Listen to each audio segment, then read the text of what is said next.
Hey friendlies, I'm Carolyn. Welcome back to my life living in an RV. Did you know I'm going to Mexico? I am. Some of you heard the official announcement that I did a couple months ago. Some of you missed the announcement and have heard just little bits and pieces along the way. So today I have a big announcement about my Mexico plans, so stay tuned for that. I'm also going to answer some of the questions you've all been asking me the most, including, am I buying a van? Am I doing a van build out? I'm going to cover that in this video. So let's get started. Ain't nobody gonna do it for you. Got to find your own.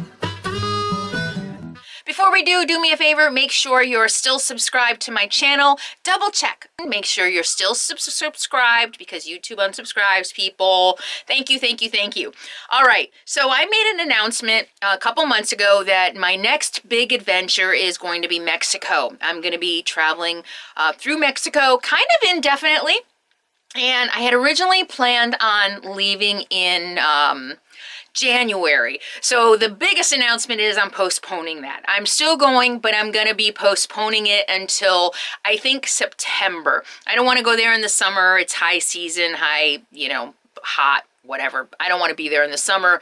And it'll also give me a chance to do the things that I need to do to prepare, including getting better at my Spanish. So I'm still using Babbel to try to at least be conversational in my Spanish before I get there. So Babbel has been a really great way to learn Spanish. It's got super easy 10-15 minute lessons. You can hear the language spoken. You can speak it to your phone so that you can learn how to speak the language. You can do flashcards, there's review sessions. It is an awesome way to learn a new language. And by postponing the trip a few months, it's going to give me even more time to work with my Babbel language app to learn how to speak Spanish so that I can be conversational by the time I get there. Estoy feliz. Está cansado. ¿Estás enfermo? Estoy feliz. Está cansado.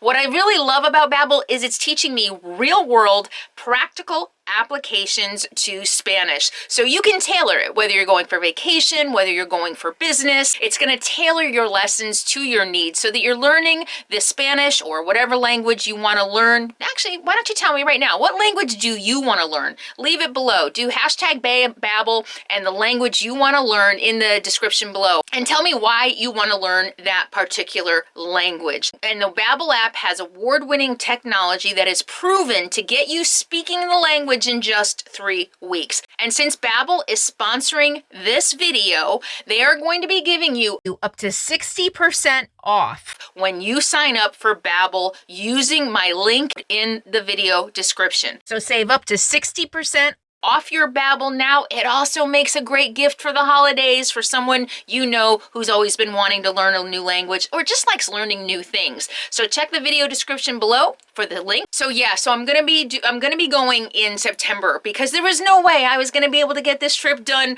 by January. I mean, that's like 6 weeks away. I'm not even back in the Southwest yet. I still have to buy a van and build out a van, and we're gonna talk about all of that in a minute.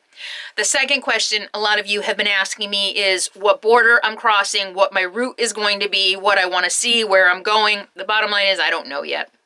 I'm not a planner. I'll plan out the details of the route that I'm going to be taking as I get closer. I'm still very much in the research phase. I'm following Facebook groups. I'm following people who do travel Mexico and Central and South America to kind of just learn from them, best practices, some of the best places I want to go. I've got my spreadsheet started of places that I might want to visit. One thing I will tell you that is definitely on my to-do list is to go to Central America. So I want to go down, I think, to Panama. I don't know. I saw Snow and Kurt. They saw monkeys in a campground, and I'm obsessed. I want to go where there's monkeys. And also, I want to check off another country. I've been to 10 countries so far in my travels, and I would love to go to Central America and maybe get 11, maybe even 12 countries. And because I have Sadie, I'm not going to fly anywhere as long as I have Sadie. This is a great way to explore the world and be able to take Sadie with me. So I don't know what my route is. I don't even know what border crossing I'm doing yet. I'm going to figure all that out as I continue on my planning. So just stay tuned. I'll announce those things as I get closer and as I know. The third thing, of course, that keeps coming up is safety. People who don't travel a lot, it seems especially, get the most worried about my safety. People who've never been to Mexico seem to be the most concerned about my safety. I was speaking with someone recently who was like, no, thank you. I would just rather stay at home. Has never really been anywhere, has never really done anything, and was extremely concerned the cartels were going to kidnap me and I would die.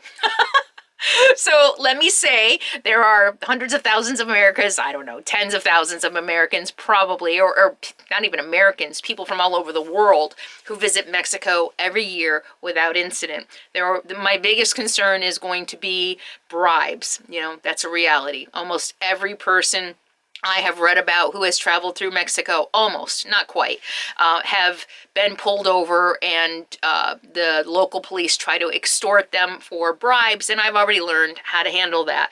There is also the very real reality of cartel activity, where they're going into small towns and they're very dangerous, awful war zone places.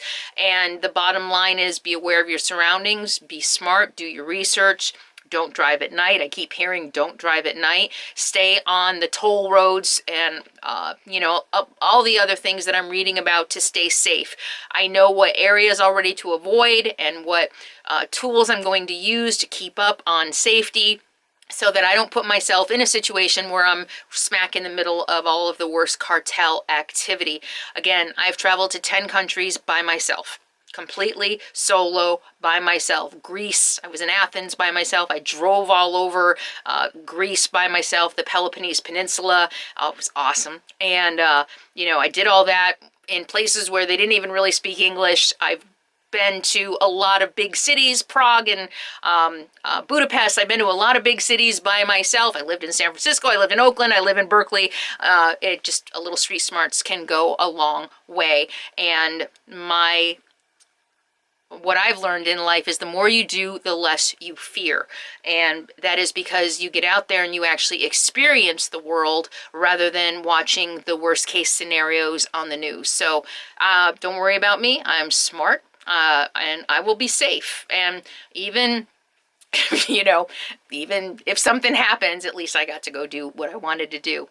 And finally, the van. So a lot of you have just heard snippets and they're like, you're buying a van. Why are you buying a van? And what are you going to do with your RV? Well, a lot of people think I'm just buying a van just because I'm sick of my RV. And quite the contrary. I love my RV, but I don't want to take it into Mexico. A couple reasons. Number one, I don't want to drive my home with everything I own into a foreign country. I just don't. I feel like that's a recipe for disaster.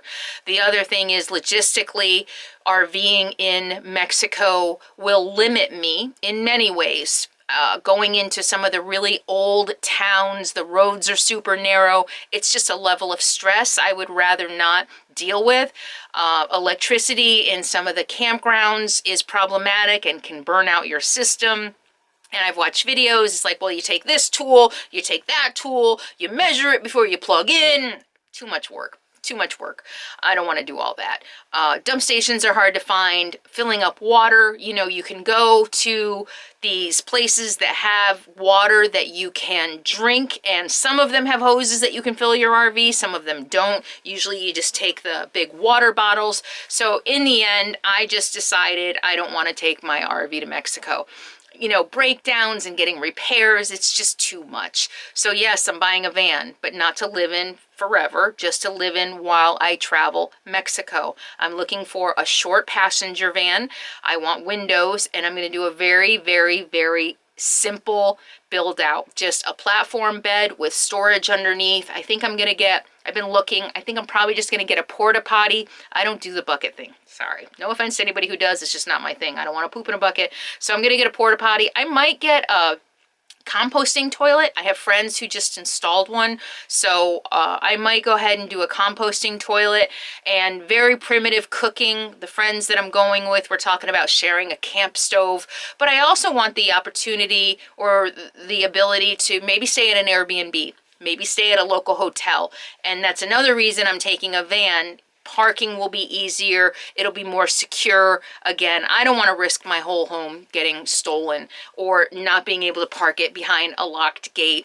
And my friends and I have talked, you know, if we find a cool area that we like, maybe we can go in on an Airbnb for a month and stay there and just explore from there. So I don't plan to camp probably the whole time I'm there, but I will have camping gear, probably take a lot of my backpacking gear and things like that, just so that I can cook and eat and things like that on the road in the van. I'm really excited about getting a van and driving to Mexico in a van. It's going to be so much easier than, you know, driving my home around like I do here. And so I'm hoping, my eyes are open. I kind of was looking for vans as I was traveling across the country. A couple times I saw them on lots, but I was like, what am I going to do with a van in Illinois? You know, I buy a van in Illinois and the logistics of getting it back, and it was just too much. So I decided I just want to wait and get one in the Southwest.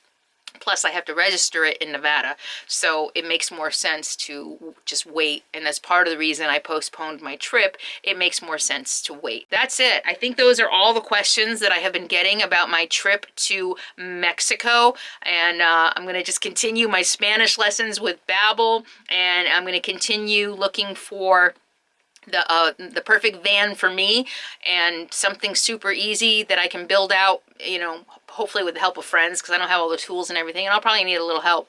And I think I'm just going to take my Jackery with me. So a lot of you have been asking about the Jackery and the OPS, because I did the last couple of videos about the OPS battery. You were like, oh, is it better?